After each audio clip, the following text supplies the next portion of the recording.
Good morning, Chatterbox. Today is Tuesday, August 29th, the last episode in August. All the kiddos are back to school. Look how refreshed Anthony looks. The parents have the mornings back. Good morning, good morning, good morning. Good morning. So Anthony, you being the only parent on the screen in our elder, what's it like that first week of school when you guys, it's kids are back? I mean, you secretly love it, right? That's what all parents love. Yeah, I don't know. It's catch-22, man. I mean, you're still running around. I mean, in the morning, making sure they get on the bus on time. You don't miss the bus. Mad people are missing the bus right now. The bus is coming early. People are running up the street. But yeah, I mean, it's, in all honesty, it's like every other day, dude. I mean, we're still working during the day, so. I mean, how do you miss the bus? The bus I see these days stop at every single house, or even bus stops anymore? Or is it literally? Yeah, they just come early. Oh, I see. So they'll come early. So, but granted, I mean, you shouldn't show up at the bus stop like just on the time that they say they're supposed to be there. You know, if they're supposed to be there at 7:41, you shouldn't show up at like 7:40, like thinking, yeah, I'm on time. No, those guys come in like 7:30, 7:35. But yeah. All right. Well, my future parent self is giving high five because I can't wait for school to be back. Like quiet mornings, get them off to school, get out the door, see you later, go learn something. I don't know. Yeah. I mean, it is cool to see all the projects. I don't know. She brought home a squid yesterday. My littlest one. She made a squid out of a cup with these little things that came off. It was cute. You'll know once you have kids. It's cute. Tentacles? Is that what we're talking about? Yeah. It was pretty cool. She was pumped up about it. The little things, man. Little things. Tom, how was the creek? It was good. I always like going down to the creek. We hang out in there. What we do. I wish I could bring up like the pictures on this thing to just show all our fans here, because we all dressed up like old school 80s wrestlers and went to the Honey Honey.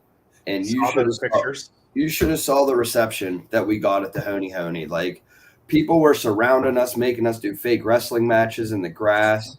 Fans were jumping in and they were asking to choreograph stuff with us. There was drones flying around. It was actually incredible.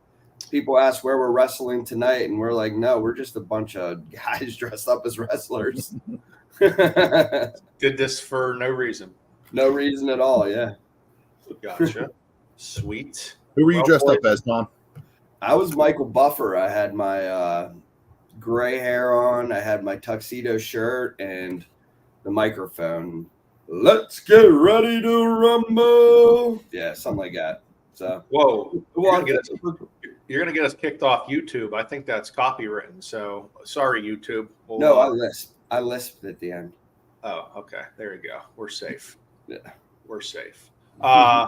Speaking of, real quick, I was doing a Matterport the other day. I know all of you guys offer Matterports as well to your clients, your listing agents. I was doing this Matterport, and I saw that they have this new feature where you can blur things.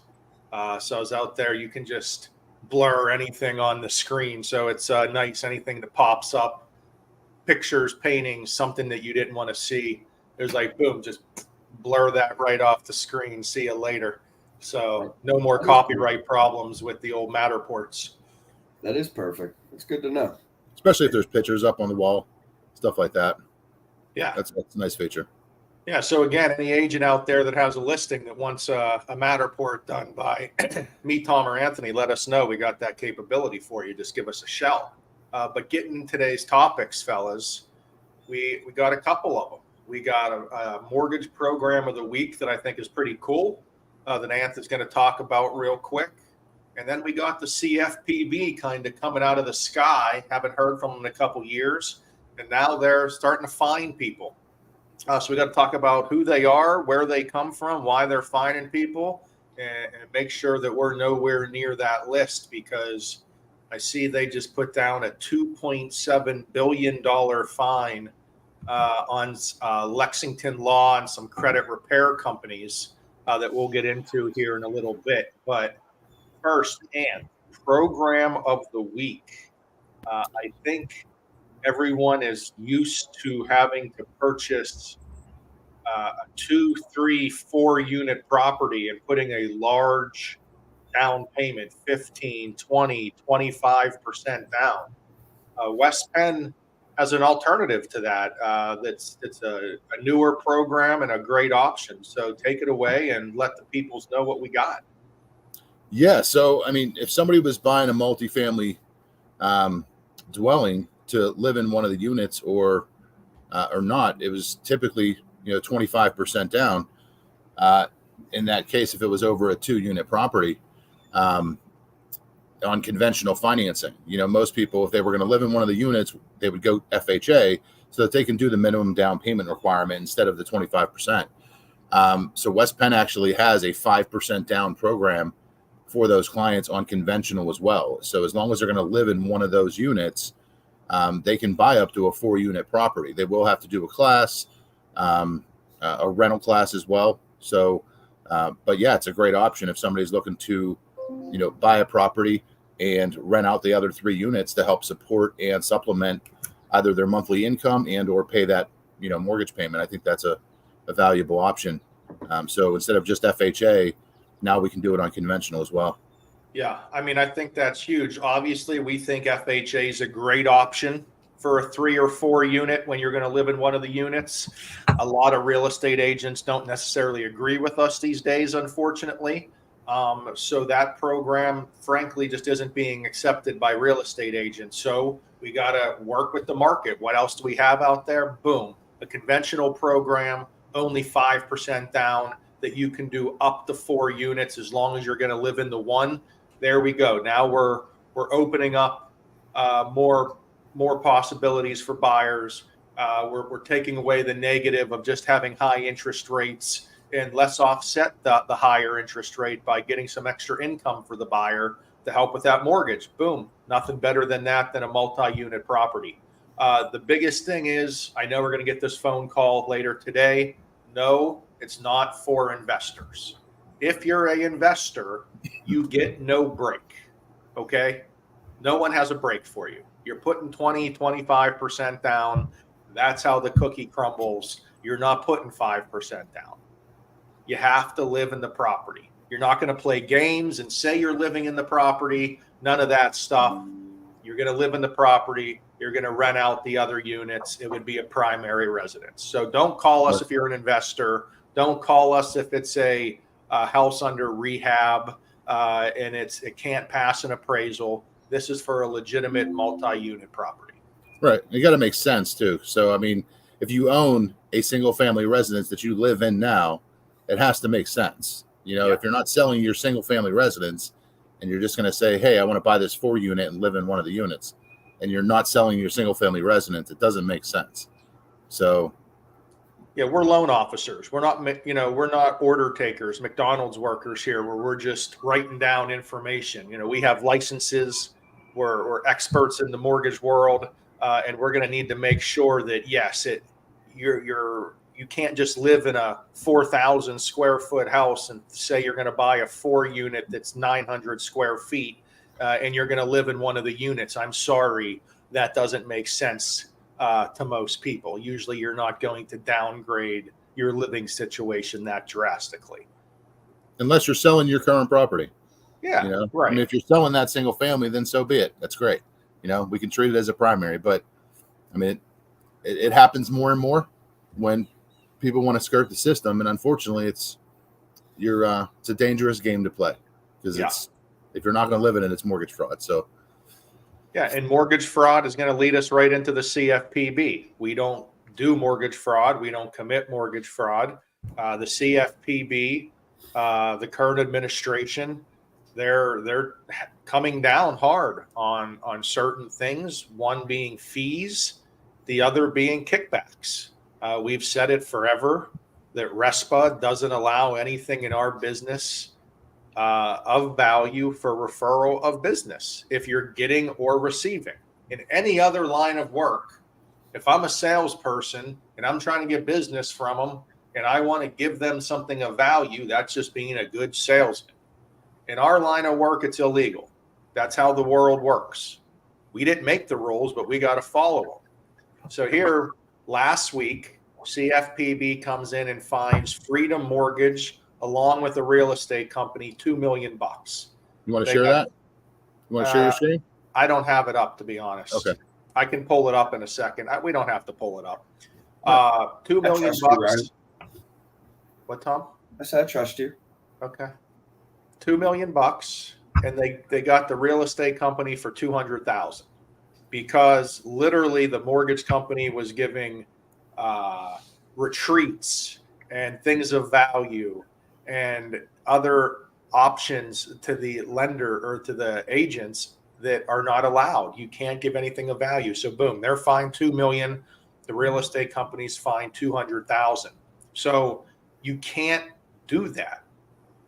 You just simply, in the real estate world, because of RESPA, you're allowed to refer business. And it's something that protects you a lot with the referral is an affiliated business agreement. But you can't refer business and ask something back. That's just not allowed. So with West Penn Financial and Berkshire Hathaway in Pittsburgh, we do have an affiliated business agreement. So RESPA says you are allowed to refer business in a affiliated business agreement as long as they get the buyer gets the affiliated business disclosure that they have in their buyer packet when they sign with the agent. So technically, Berkshire Hathaway agents, West Penn Financial is the only company you have an affiliated business agreement with. And I'm not a lawyer. This is just Ryan talking. To me, that seems like you're most protected when you refer business to West Penn because there's no other business agreement with other lenders out there. Again, I'm not a lawyer. I'm just Ryan. But it seems like that's most beneficial to the agents if they have an affiliated business agreement. That's protecting you that a buyer can't potentially come back. Again, I'm not a lawyer. This isn't a law advice, but what do you say there, Tom?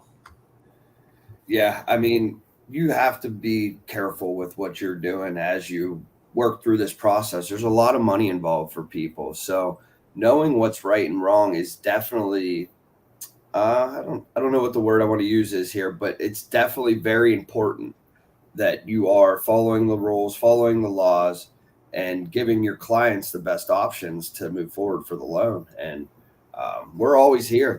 There's no time that we're not here for you. I mean, we may be sleeping early in the morning at 6:30 or 7 o'clock, but we're going to wake up and get on that for you. Yeah. I mean, and if you're a consumer, if it doesn't smell right, look right, feel right, ask a question, get a second opinion. Like I keep hearing about these crazy scenarios that someone just got so excited about this great rate they were offered and they thought they were getting the greatest offer possible. And then they get a second look and there's thousands upon thousands of dollars in fees that the buyer just wasn't aware they're paying. It's great if a buyer wants to buy down their rate and they're aware of that cost. But it's a damn shame when there's lenders out there that buy down rates and charge points and don't explain that to consumers. And the consumer just thinks, oh, I got a great rate and I'm going to go forward, but it's costing a lot of money. A lot of money. It definitely happens. And I mean, there's different scenarios for each bank that run through to give you those different pricing and rates. I had one this weekend that I was working on. I could only get her approved on an FHA loan. And the other lender told her that the FHA loan's a terrible loan and she should go with the conventional. I couldn't even get her qualified for the conventional. I'm not sure how he did it, but that is what people are saying out there to other people, not even giving them that option, just telling them what they need to do. Right. Yeah, no, I agree. I think getting a couple looks, of course, is the way to go. Talk to someone that does this full time. You don't want some part-time Johnny out there. I know we all eat, sleep, and drink mortgage.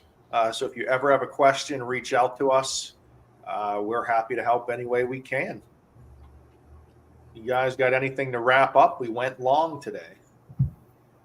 We started late.